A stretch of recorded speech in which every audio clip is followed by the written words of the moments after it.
So I've had my 3D printer for a little over 2 months now, as of the time that I'm putting this audio together anyway.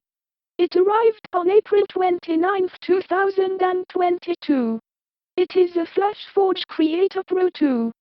I got it because I wanted an IDEX machine and I found an open box deal that was over 30% of the usual price.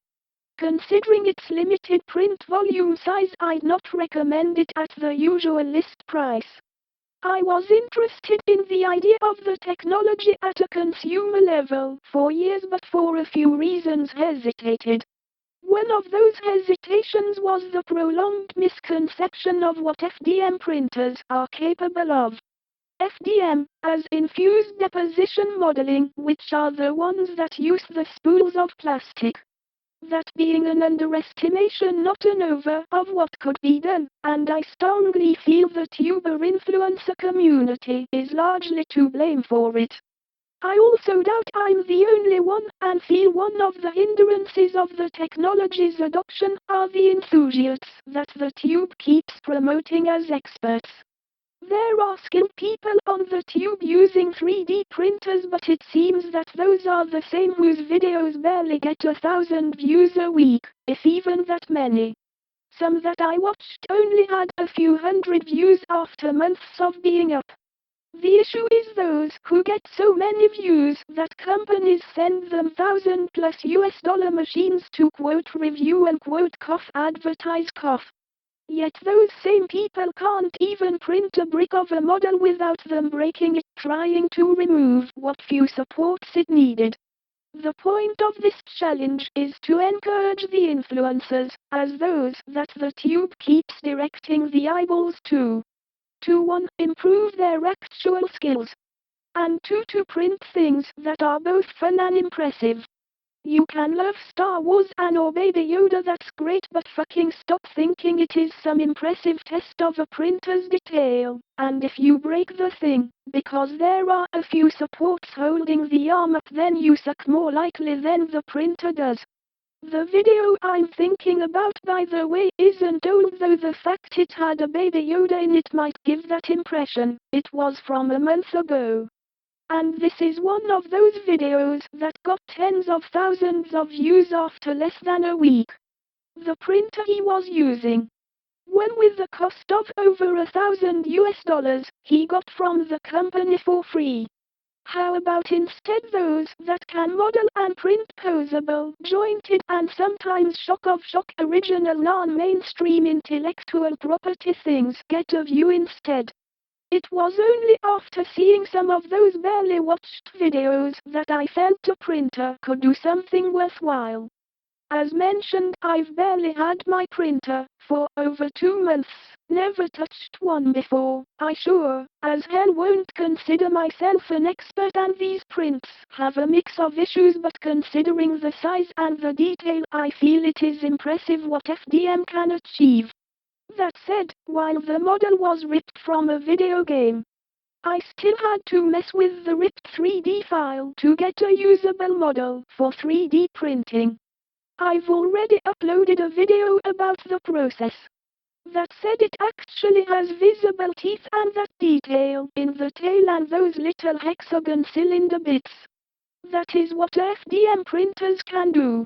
Yes, resin printers can do detail better, I've heard, but I didn't get this printer to make figurines for the most part. They just are more visually impressive and fun.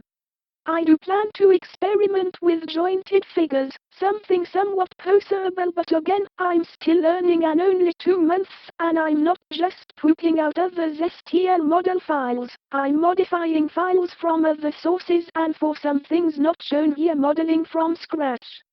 So for the challenge, I've provided a link to the custom Leena Zoid that I used for this print. Flash Print does still have to do repairs to it, but after it fixes whatever I missed when modifying the ripped game asset, it is fine.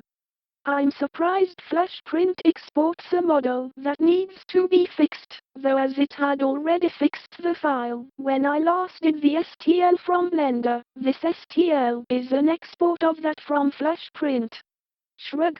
Flash print is based off of Cura, so I suspect it will fix it the same way. There are no supports in the file, just the model. You have to figure how to support it. If you just use auto supports, I'd be amazed if that results in a model where their removal doesn't lead to breakage. Dissolvable supports is cheating. I can remove solid supports, so can you. Was it easy? No, but that is part of the skill and the point to this as a challenge.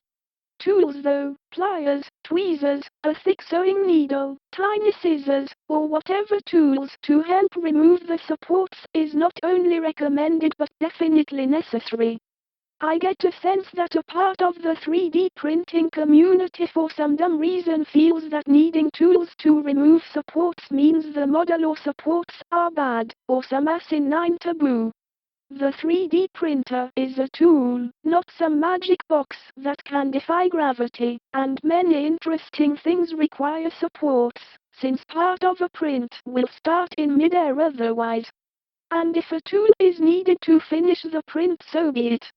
These were all printed with PETG, specifically the California filament brand. The gray at the time was very inexpensive and buying multiple spools provided a discount. Whether the filament they sell is good?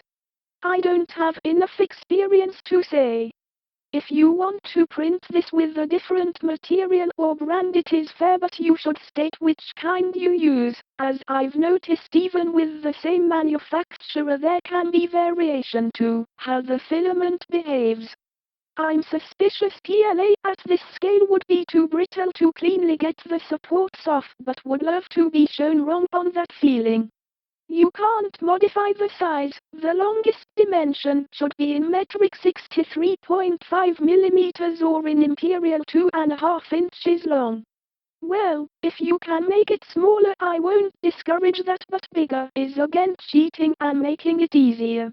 If one of the tiny guns, such as those on the far sides of the body or the ones on the arms, gets broken off, I wouldn't consider that a failure, but the tail breaking off, or a leg, or even part of the claws of the hand break when removing the supports, it would be a failed result.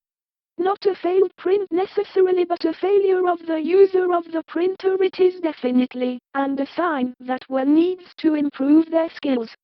Also, you can try as many times as you need to. I had many failures and it took me some time to figure out how to set the supports so they would hold up well enough but not be too hard to remove. Actually, the grey one was a little under-supported and the one near as well as the radar dish are a little warped. The quote clear unquote one is way too stringy, but was the first of the three I printed and consider a good enough success. I'm not going to make direct challenges out of, but to show other non-brick Baby Yoda or Terminator bust or Lord of the Rings tower type noon complex lame cliche possibilities of what a printer can do. How about the Susie with clear mouth details and the skirt is a thin layer, while the legs are complete limbs. It isn't like the skirt was just some cone and the legs were printed as stumps from the cone. The degree of detail on the hands and their fingers, considering their size, is also great versus the impression I used to have of what a FDM printer could do until recently, and not like the blobs that most of the more mainstream examples possess.